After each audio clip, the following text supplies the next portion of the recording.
Well, you've been in China quite a bit. Mm-hmm. You've done movies in China. Yeah. I did a movie during SARS, actually, when people were walking around with their whole, like almost everybody was walking around with masks. Mm-hmm. Yeah, so this is part 2 for me.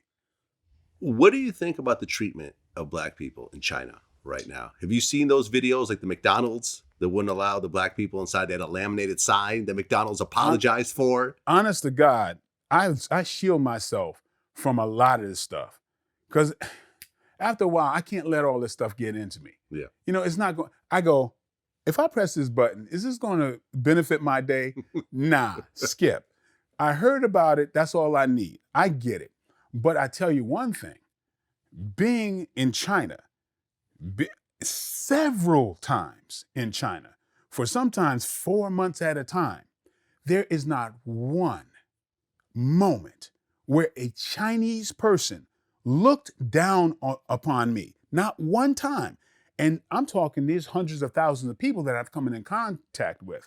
What they did, because I'm sometimes in Hebei, I'm in Guangzhou, all these different things. They will get people out of their house to go look at me, but it's not a thing of, not one time somebody goes, I never got the stink eye from not one Chinese person. It's usually like, wow, hey, look at this guy. We don't usually see guys like that. So I know, I'm not saying that's false. Maybe, I don't know.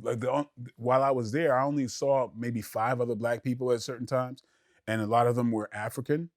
Yeah. Maybe because I look a little bit different. Like I'm like, oh, is he an athlete or something like that? I get the preferential treatment. And that was what I saw. So all I'm saying is the two are coinciding. If they're looking down on folks, they look up on folks too. Me there with my lady, they go, wow, you're beautiful. And that's something that is no fronting. They're looking and smiling. You know what I mean? The majority.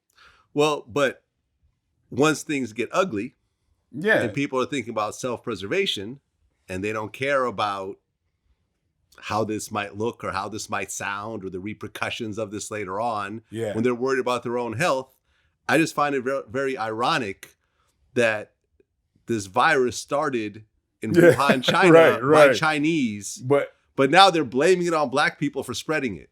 But huh? Like what type of ignorant, backward ass shit is this? That's some dumb ass backward shit. But I think that's bureaucratic. Personally, that would be my guess, because somebody's putting out policy. There's a lot of bullshit in bureaucracy that goes on. I think the average person, they of course they could be convinced or influenced a certain way.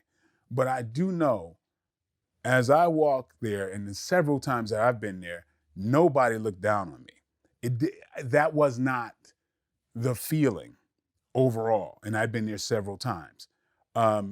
Yeah, you're right. When you're talking about, now there's a crisis, and some people are very, very coerced. They're very controlled. Bruh, you got a society where you can only have one kid. There's no freedom of speech. Right. You cannot talk bad about the government. Religion. Google is not allowed. They have their own version called Baidu, which is their own version of Google. Right. Because regular Google has too much freedom in it. Exactly. You leave a tip on a lot of parts of China. You leave a tip on the table, they will run you down and give you that tip back, because they don't want to be accused of taking money or what. You know what I mean? It's like there's a whole different world. It's a whole different world. There's two worlds there, though. There's the hierarchy. There are the small part of China where these are powerful people, but the majority of people are really sequestered and controlled, like beyond what you could possibly imagine. I believe that there's 90 or 85 to 90% of China that doesn't know they're a superpower, because the regular people, they live in a 3-block radius, man, and they ain't going nowhere,